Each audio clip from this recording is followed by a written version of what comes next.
Photoshop CS2 নতুন সংযোজিত বিষয়ের মধ্যে আরেকটি হচ্ছে ফিল্টার গ্যালারি। তো আমরা ফিল্টার মেনুতে গিয়ে ফিল্টার গ্যালারিতে ক্লিক করলেই আমাদের ফিল্টার গ্যালারি চলে আসবে। তো মূলত ফিল্টারের মধ্যে যে সমস্ত ইফেক্ট রয়েছে এগুলোকে এই ফিল্টার গ্যালারিতে আরও অর্গানাইজ করে সাজানো হয়েছে এবং বিশেষ কিছু সুবিধা দেওয়া হয়েছে। তো সাপোজ আমরা ফিল্টার গ্যালারিতে যে সমস্ত ফিল্টার ইফেক্ট সেগুলো আমরা এখানে দেখতে পাচ্ছি।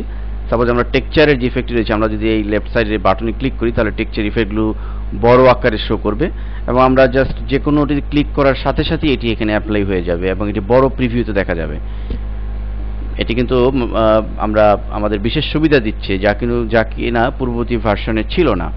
এবং আমরা এটিতে মোজাইক টাইলে ক্লিক করার সাথে সাথে এটি মোজাইক টাইল হয়ে যাচ্ছে। এর একইভাবে আমরা অন্যান্য যে সমস্ত অপশন রয়েছে, যেমন ডিস্টর্ট রয়েছে, আমরা যদি গ্লাস ইফেক্টে ক্লিক করি অটোমেটিক গ্লাস ইফেক্ট পড়বে। এটি ইমেজের উপর অবশ্য হবে।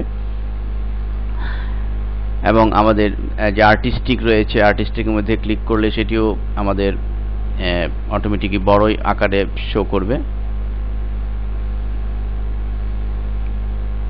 এবং আমরা যে ইফেক্টটি অ্যাপ্লাই করি না কেন, সাপোজ আমরা এখানে মোজাইক টাইলটি অ্যাপ্লাই করছি এবং তার পাশে একে মডিফাই করার জন্য আমরা বেশ কিছু অপশনও দেখতে পাচ্ছি। এখানে দেখুন টাইল সাইজ রয়েছে, আমরা ইচ্ছা করলে এই টাইল সাইজ স্লাইডার ধরে বাড়িয়ে দিতে পারি।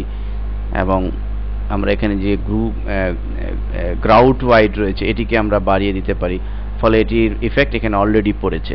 এবং সবশেষে আমরা এটিকে মডিফাই করে ফাইনালি আমরা ওকে বাটনে ক্লিক করার মাধ্যমে এটিকে অ্যাপ্লাই করতে পারি। তো ফিল্টার গ্যালারির মাধ্যমে আমরা মূলত ফিল্টার ইফেক্টগুলোকে আরও সাজানো গোছানো অবস্থায় পেতে পারি।